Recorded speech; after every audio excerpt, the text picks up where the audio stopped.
mwaka 2022 naku lwa kutaano. Baswaba tubajukiza nti leero Juma tubagala nnyo yonna gye muli. Abalwadde tubasaasira, abafiddwa kitalo nnyo, abafunye obuzibu obutali bumu Mukama abagumye, n'abafunye ebirungi tuli wamu nammwe. Detective GS Kigobero Wendi nga nze mwogezi w'ekika ky'Olugave omu yekka bw'ati mu nsi yonna, munnange ow'embwa alabika yafunyeemu obuzibuzibu.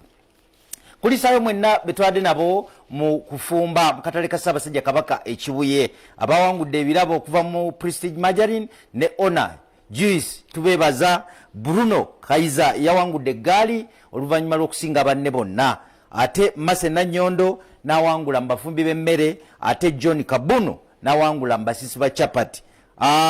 Twebaza nnyo Diana Nabich owabakyala mu katale ako, omulimu gwe wakoze matendo. Leero twolekera katale ka Ssaabasajja akatale ke Wandegeya gye tugenda leero okubeera nga twala empaka zino. Nolwekyo be Wandegeya standby tujja. Mpozi kitalo nnyo, kitalo ddala eky'abantu ababiri abafiiridde mu kirombe ky'amayinja mu bitundu byeri Kamuli.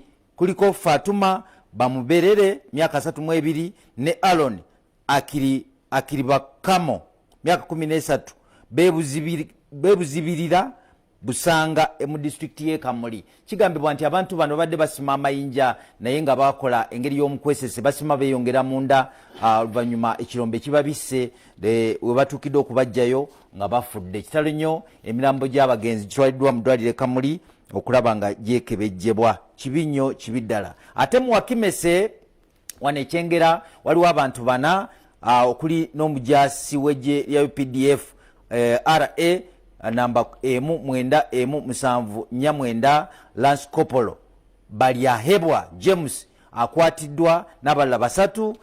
Kigambibwa ono James ali attached ku Kakiri First Division, nga kigambibwa nti babadde mubasangiddwa ne waya z'amasannyalaze n'ebintu ebirala eby'amasannyalaze bigambibwa okuba ebibbe nga babitambuliza mu mmotoka namba UAP 947W.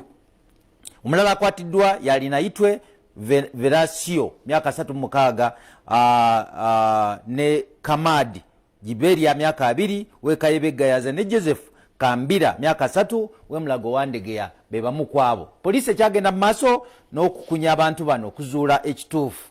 Ate poliisi Nansana ekutta abantu babiri abagambibwa okuba nti babbye emmotoka empambire eri ku lw'e Masaka eya Henry Jingo ne bagitwala egganda eri side ze Nansana gye babakwatidde emmotoka eyo Primo. Kigambibwa nti oli yali agipakinze mu lujja we bagijje ng'ennaku z'omwezi 3 omwezi guno mwezi gwe 11 oluvannyuma bagizudde mu bitundu by'e Ganda.